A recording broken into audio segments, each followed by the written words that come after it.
Look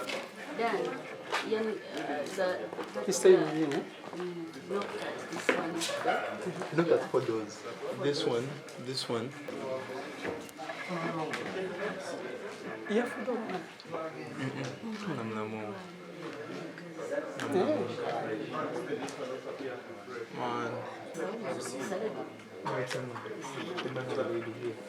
So you have like a family here. So when the security guard had to come out. Yeah, he's Olina patrol yawe celebrate phone olina yagala akoleki abalala ne bajja abantu abalala nga bagala ndoza buza bujulizi.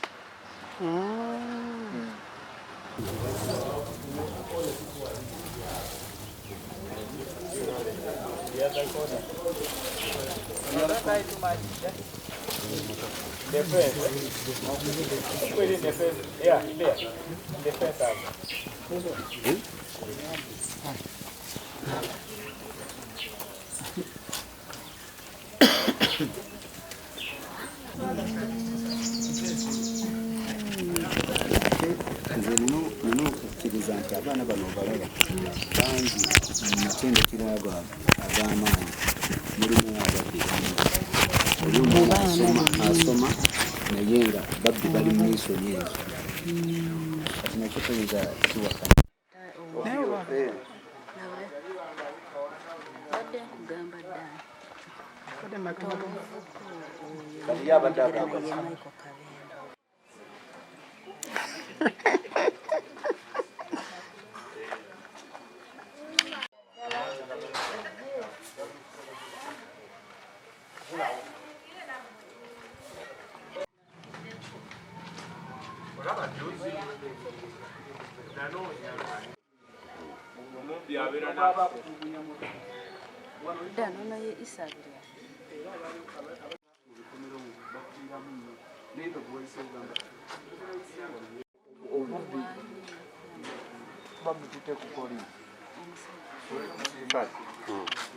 Ono ne mukubira ne mugamba muri oli sitede nti ye ne mugamba okati kibirulidda ngabkaga omanyi Okugwawo nabadde nebase kakati olaba Masasi ge gakuwawa mu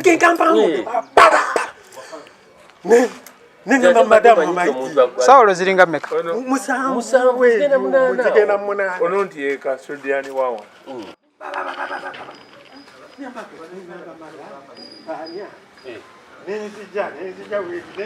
Genda mulimu.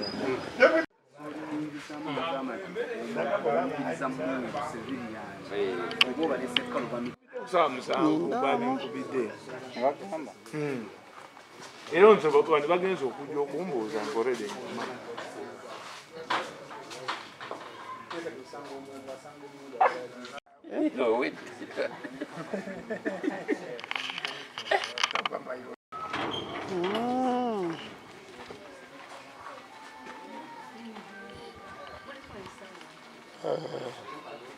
ne madam gwe zino shooting ekyo baki zino shooting nabo zibasobedde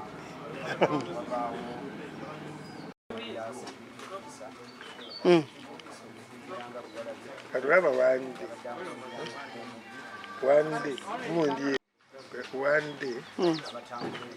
gundi ani abavuka babawumizana raba hostel nebo batwalira TV sente bikirapo tokumu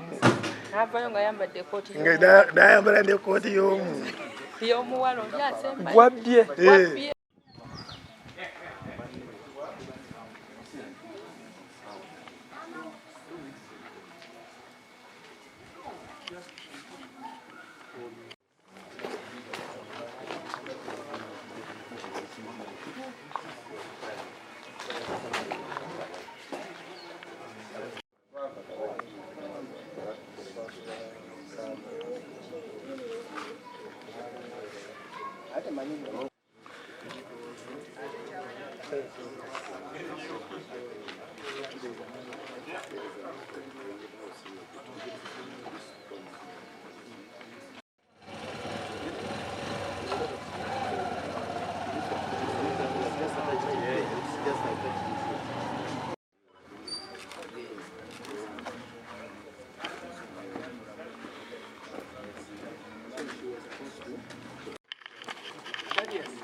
The one of the landlord, you? They are landlord. Yeah, the team.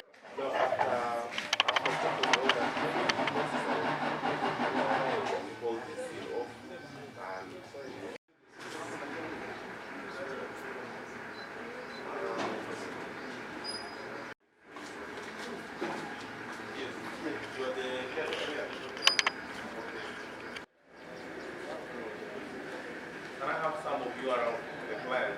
Come, okay. 1 minute just. I'm not arresting, I'm not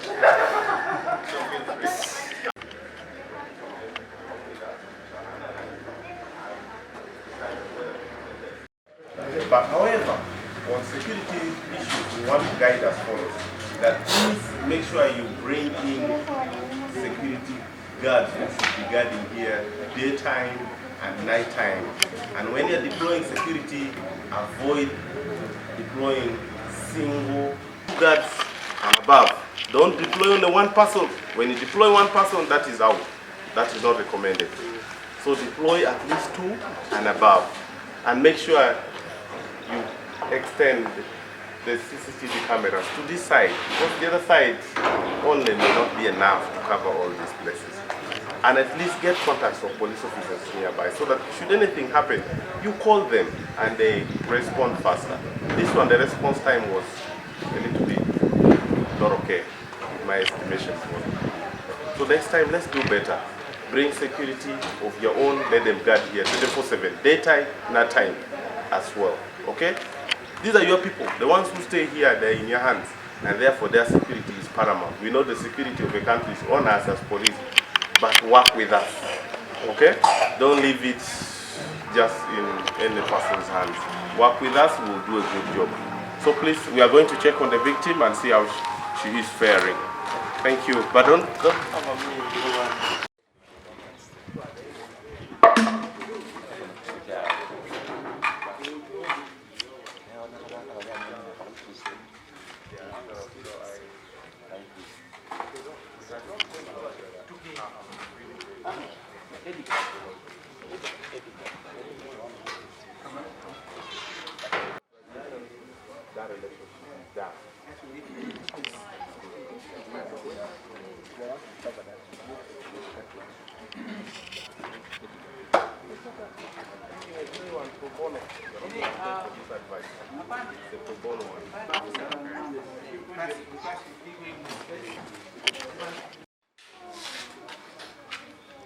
Hey, you cannot put on the window. Open.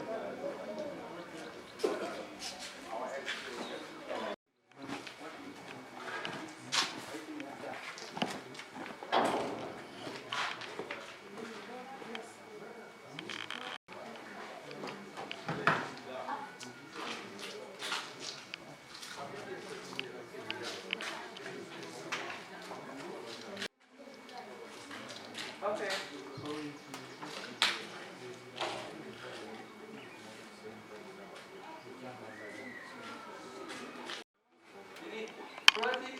I close.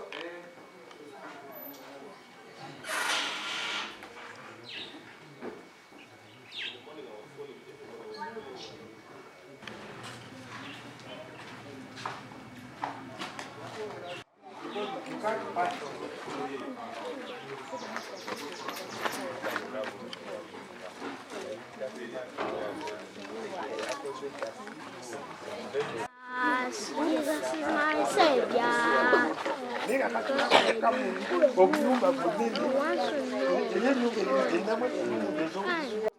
Mama,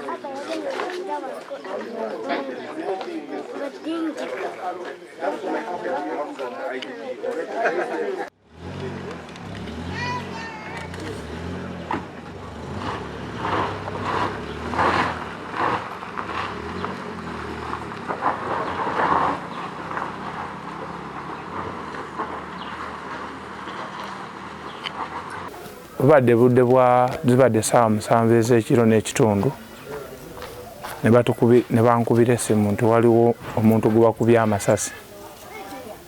Kati ekiro ekyo saasobodde kutambula, kwe kujja ku makya ne OCCID ng'era bajja banoonya ki ekyaguddewo. Tugenze okutuuka nga waliwo omuwala abaze n'omulenzi. Omulenzi oyo baze omuwala boyfriend ne girlfriend baze ekiro. Naye ng'ekifo kyanoonya takimanyi. Agamba noonya wano asomera ku UCU emukono. Naye nga ye ayogera nti abadde asula ku Little Angels. Kati Little Angels tubuuziza bagambye tebakola ki? Tebamumanyi. Bwe tubuuziza bano abaana ababadde wano abasula muno mu hostels batugamba n'omuwala tebakola ki? Basomera ku UCU naye omuwala tebakola ki? Tebamumanyi. Tugenze okunoonyereza ng'omuwala yabadde n'ebisulumizo 4. Yasoose n'acekinga nyumba ku nyumba, ennyumba 4 paka bwe yagenze ku nyumba ya officer ono yafulumiza amasasi n'ata amasasi ng'omuntu olw'okutya kwe yabaddemu kubanga already yabalabye bakola ki? Bagira bacekinga nyumba ku nyumba. So omuwala yagambye yani? Omuwala agambye ye asomera ku UCU bw'atugambye. Kosi tenaba gimanya. Omuwala amanya bagambye yani? Nagayi Natasha. Naye agamba ayava Busoga. Ayavudde Busoga yakamala wano myezi 2 oba myezi 3. So omuwala yali mu mbeera ki? Omuwala poliisi yamugye wano emutwala e Kawolo. Esasi balisanzeemu muno wano mu kibegabega wano. Ali mu mbeerera ajja kutereera okubanga already amasasi gabadde gavuza 3 omulundi gumu. Eri okusatu yamukwasiza ekibegabega. Obubbi bungi. Era tukubira abapoliisi oba n'abasirikale abatuwuliriza ne President Museveni okutwalira awamu Uganda ebulamu ekigambo security. Kubanga otuuka ku poliisi ng'omubbi abbye n'ogamba amafuta odi biki problem gye tulina ya bubbi. Buli muntu ali insecurity kati. Bubbi bwangeri ki obuli ennyo mu kitundu kyo?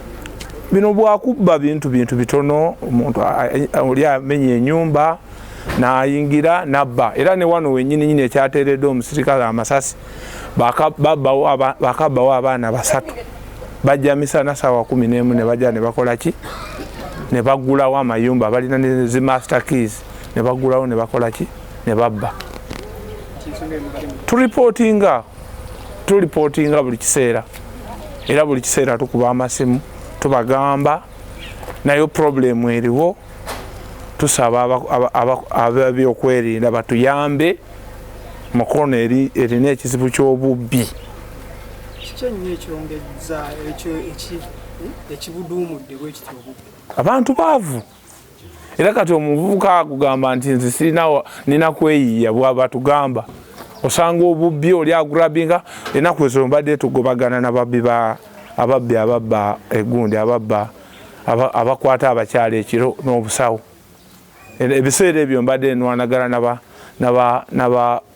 basanga abakyala ekiro nga bavayo kukola ne babajjako obusawo n'amasimu. Ekireetedde obubbi mu Uganda ge abantu okukozesa ebiragalalagala.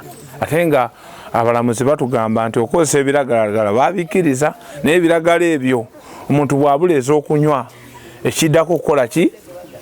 Omuntu bw'abuleeza amayirungi ekiddako okukola ki? So gavumenti ereke ekintu ekyo yandibadde ekitunula n'ababaka ba paalamenti. Tusaba n'onalebo n'ambooze kino ekintu nkitwala njagala nakyakiwulire etuba tuli ku mawulire. Atuyambe ku security eyayegeyege eri mu mukono. Kubanga aleke kwenyigira mu birala anyigire mu insecurity eri mu mukono.